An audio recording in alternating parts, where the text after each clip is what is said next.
টাঙ্গুয়ার হাওর বিশাল এলাকা জুড়ে, সেই টাঙ্গুয়ার হাওর এলাকার এক প্রান্তে এই যে একটা ভিটে, উঁচু টিলানা ভিটে বলবো, বুঝতে পারছি না, অনেক গাছ।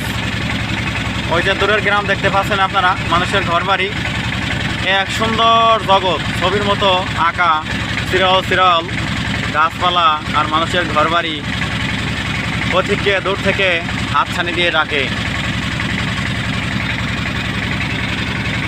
এখানকার মানুষের জীবন যেন পানি ঢোপা, পানি তাদের সারা বছরের উপজীব্য, পানি থেকেই তাদের ইনকাম। হাওরে মাছ ধরার পেশাই তাদের প্রধান অবলম্বন। সাধারণত বছরে 7-8 মাস সময় এই হাওর এলাকা পানিতে প্লাবিত থাকে। আর এখানকার পর্যটকদেরকে নৌকায় আরোহণ করিয়ে বিভিন্ন স্থানে ঘুরিয়ে দেখার এই পেশায় প্রচুর শ্রমিক নিয়োজিত। হাউস বোট সহ অন্যান্য ছোট নৌকা এই পর্যটকদের আনা নেওয়ার কাজ করে থাকে।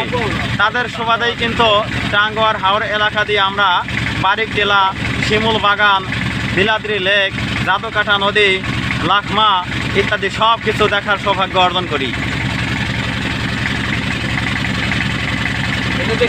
আপনি টাঙ্গুয়ার হাওরে আসলে এখানে মনের সুখে লাখ সাবান দিয়ে গোসল করতে পারবেন, কেউ আপনাকে বাধা দিবে না।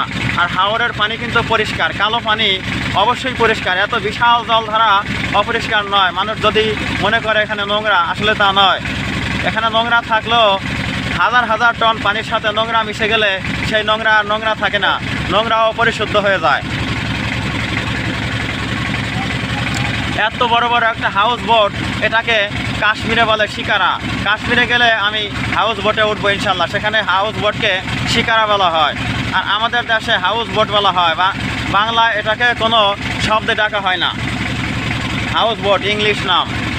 হাউস বোট যদি বাংলা করি তাহলে এর অর্থ হয় ঘর নৌকা, অর্থাৎ যেই নৌকা ঘরের মতো, নৌকার ঘর বা ঘরের মতো নৌকা। এমন একটা ঘর যেখানে বাড়িতে বাস করার স্বাদ পাওয়া যায়। এখানে গাছের পরশ আছে, গাছের পাতা, হাওয়া, নীল আকাশ, ভিতরে শুয়ে থাকার মতো কন্ডিশনও হাউস বোটে, খাওয়া দাওয়ার ব্যবস্থাও অবশ্যই আছে। কাজেই হাউস বোট ভাড়া করলে আরও বেশি শান্তি, আরও বেশি আনন্দ, বিনোদন। আপনারা যদি এখানে আসেন, সংখ্যায় বেশি হলে অবশ্যই হাউস বোট ভাড়া করবেন। আপনারা দিন এবং রাত সহই হাউস বোট নিতে পারবেন। আর যদি অল্প সংখ্যক লোক আসেন তাহলে আপনাদেরকে ছোটো নৌকা ভাড়া করতে হবে। আর ছোটো নৌকা ভাড়া করলে স্পিড বোট, ছোটো নৌকা এগুলো নিতে পারেন। তবে স্পিড বোটের ভাড়া সম্পর্কে আমি জানি না, সম্ভবত ছোট সাধারণ জেলে নৌকার যেগুলো, সেগুলোর চেয়ে বেশি হবে। আমাদের এই ভাড়া করা নৌকাটা কিন্তু একটা জেলে নৌকার মতো আইটেমের নৌকা, তবে নৌকাটা একটা ট্রলারের সময় বড়।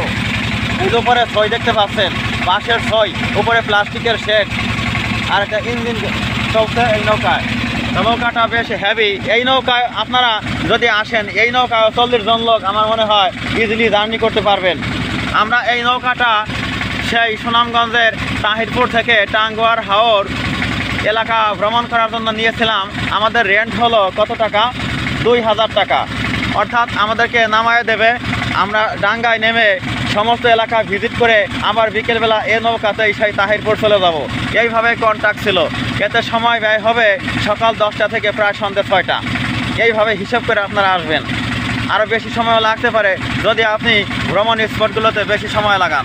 কাজেই যত দেখবেন ততই রাত আপনার সাথে মোলাকাত করবে।